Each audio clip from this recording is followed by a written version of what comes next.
जब पूरा भारत गरीबी, गुलामी और भूख से जूझ रहा था, जब एक आदमी सपना देख रहा था भारत को सबसे बड़ी न्यूक्लियर ताकत बनाने की, वो कोई और नहीं डॉक्टर होमी जहांगीर भाभा थे, जिनके दम पर भारत ने केवल परमाणु बम ही नहीं बनाया बल्कि पूरे विश्व में सम्मान कमाया।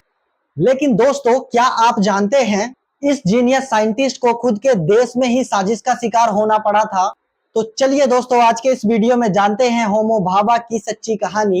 ये कहानी ना ही केवल आपको मोटिवेट करेगी बल्कि आपको सोचने पर मजबूर कर देगी। 29 अक्टूबर 1909 में मुंबई में जन्मे होमी भाभा एक बहुत ही अमीर पारसी परिवार से थे। उनके पिता लॉयर थे और घर में सबसे ऊपर एजुकेशन को रखा जाता। होमी बचपन से ही असाधारण बुद्धिमत्ता वाले थे। उन्होंने अपनी पूरी पढ़ाई मुंबई में ही की और उसके बाद फिर कैम्ब्रिज यूनिवर्सिटी से इंजीनियरिंग कंप्लीट की। लेकिन यहाँ उनके लाइफ में एक जबरदस्त ट्विस्ट आया। उन्हें इंजीनियर बनना ही नहीं था, उनका दिल तो फिजिक्स के लिए धड़कता था। कैम्ब्रिज में भाभा ने क्वांटम फिजिक्स पर ऐसी रिसर्च की जिसने उन्हें अंतरराष्ट्रीय पहचान दिला दी। उन्होंने कॉमिक्स रे और न्यूक्लियर फिजिक्स में कई खोजें की। 1937 में जब वह भारत लौटे तो उनके पास एक सपना था, भारत में एक साइंटिफिक कल्चर बनाना। उन्हें जब टाटा ट्रस्ट से फंड मिला तो उन्होंने शुरू किया Tata institute of fundamental research. यह वही संस्था है जिसने भारत को न्यूक्लियर युग में दाखिल कराया।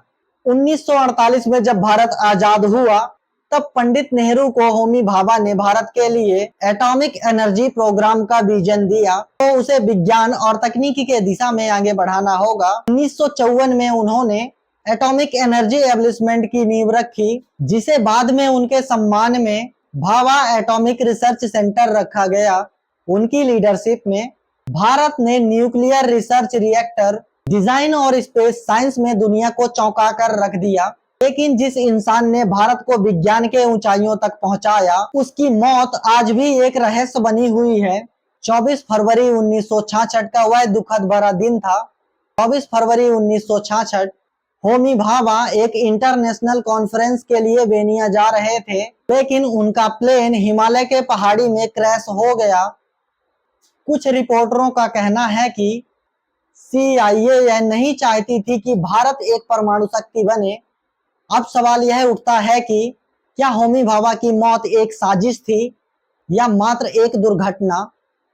आज भाभा हमारे बीच नहीं है, लेकिन उनकी सोच आज भी जिंदा है। उनके ही विजन के कारण भारत ने 1974 में पहला न्यूक्लियर टेस्ट स्माइलिंग बुद्धा किया। आज भारत का हर वैज्ञानिक संस्थान, हर रिसर्च सेंटर उनके बनाए हुए रास्ते पर चल रहा है। उन्होंने एक बार कहा था, no power on earth can stop India from becoming a nuclear power, और उन्होंने इस सपने को सच कर दिखाया। अगर होमी भाभा जैसे हमारे देश में लोग नहीं हो तो शायद भारत आज भी विज्ञान में पिछड़ा हुआ देश होता। तो दोस्तों, उनकी कहानी हमें सिखाती है कि एक इंसान भी पूरा इतिहास बदल सकता है। अगर उस इंसान के अंदर अपने विजन के लिए संपूर्ण समर्पण हो तो वो कुछ भी कर सकता है। तो हे दोस्तों, अगर यह वीडियो आपको प्रेरणादायक लगी हो तो इस वीडियो को जरूर लाइक कीजिएगा और दोस्तों कमेंट करके बताइएगा कि होमी भाभा की मौत एक साजिश थी या एक हादसा।